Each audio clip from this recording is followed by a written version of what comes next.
मौजूदा लीडरशिप है पाकिस्तान तहरीक इंसाफ की, इससे कितने मायूस हो चुके हैं। फ़ाइनल कॉल की जो कॉल है वो दी गई और उस कॉल के हवाले से ना ही वर्कर्स को सही तरह से मोटिवेट किया गया, ना ही तंजीम के ऊपर इस हवाले से किसी किस्म की एक्टिविटी हुई जिन्होंने पार्टी के लिए बड़ा काम किया था, जिसमें सरफहरिस्त फवाद चौधरी जो हैं वो शामिल हैं, मुसर्रत जमशेद चीमा वो शामिल हैं, जमशेद चीमा शामिल हैं, मलाइका बुखारी शामिल हैं। इंट्रा पार्टी इलेक्शन जो है वो करवा दिए जाएंगे और उसके बाद बाकायदा तौर पे जो बड़े ओहदे हैं वो सियासी लोगों के हवाले कर दिए जाएंगे। अस्सलाम वालेकुम, मैं हूं तैयब सैफ और आज हम डिस्कस करने वाले हैं कि बानी तहरीक इंसाफ इमरान ख़ान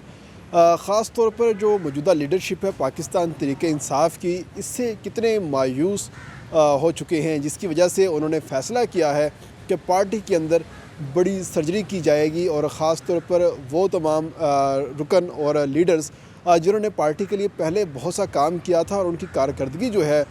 वो सामने नज़र आती थी, उनको जो है अहम पोस्टें दी जाएंगी, अहम नशिस्तें दी जाएंगी और साथ ही साथ जो पार्टी का मौजूदा स्ट्रक्चर है इसको भी दोबारा फिर से डिज़ाइन किया जाएगा। इन तमाम तर चीज़ों के हवाले से आज हम बात करने वाले हैं। ख़ास तौर पर बैरिस्टर गौहर गए इमरान ख़ान को अडियाला में मिलने के लिए, उसके साथ असद कैसर थे, सलमान अकरम राजा थे, बाकी तमाम लीडरशिप जो है वो भी अडियाला मुलाकात के लिए जाती रहेगी। लेकिन उन तमाम लीडरशिप से एक ही ख़ान को शिकवा था कि ये तमाम लोग मुझे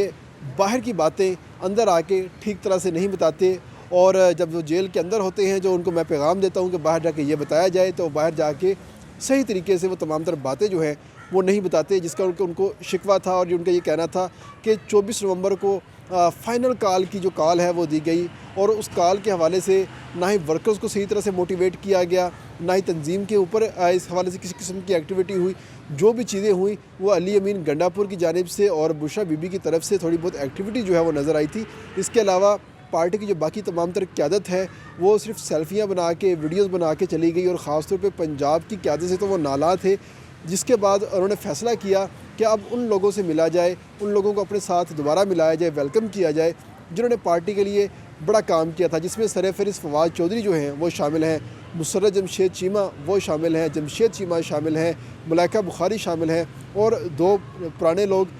जो कि पार्टी के अंदर बड़ा काम कर रहे थे, बड़े ही बोल्ड बात करते थे, जिनमें एक जरताज गुल हैं और दूसरा अली मोहम्मद ख़ान है। लेकिन उनको पार्टी के अंदर ओहदे जो हैं वो बड़े नहीं दिए गए थे, जिसकी वजह से वो निगलेक्ट होते हुए दिखाई दे रहे थे।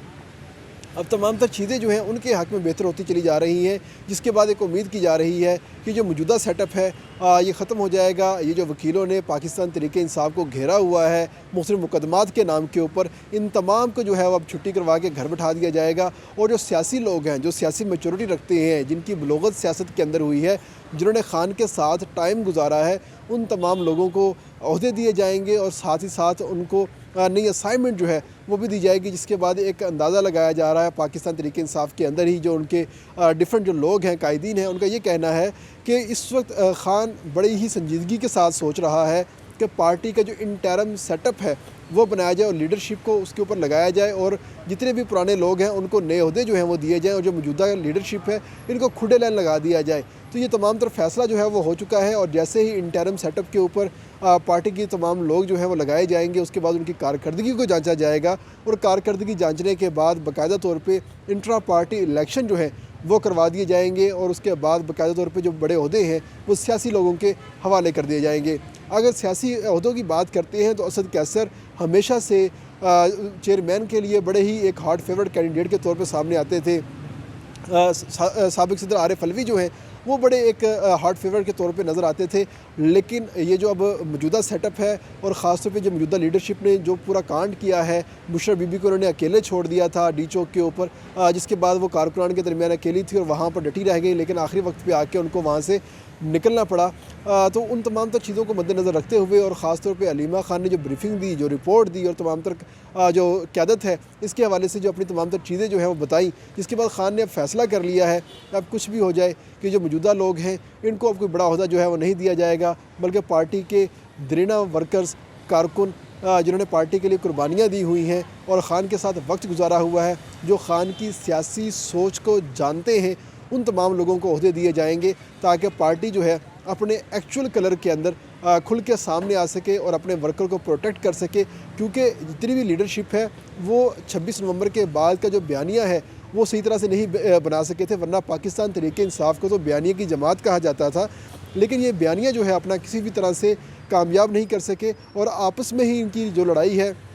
वो होना शुरू हो गई थी। किसी ने 100 का फिगर दिया, किसी ने 170 का फिगर दिया, किसी ने 276 का फिगर दिया, लेकिन एट द एंड आके जो पार्टी के चेयरमैन हैं उन्होंने 12 लोगों का फिगर दिया कि हमारे 12 लोग जो हैं वो शहीद हुए हैं। उसके बाद पार्टी जो है ख़ुद ही इन तमाम तर चीज़ों के हवाले से वो लड़ना शुरू हो गई है और जब आपस का एक बयानिया बनाना था, जो हुकूमत के ऊपर इन्होंने एक प्रेशर क्रिएट करना था, वो तमाम तर प्रेशर जो है इनका ज़ायल होता हुआ दिखाई दिया है। जिसके बाद अब इनका घर जाना तो कन्फर्म हो चुका है। अब वो लोग सामने आएंगे जो खान की सोच के साथ चलते होंगे। इसके साथ इजाज़त दीजिए, इंशाल्लाह कल दोबारा फिर से आपको पाकिस्तान तहरीक इंसाफ की नई अपडेट के साथ दोबारा मिलेंगे।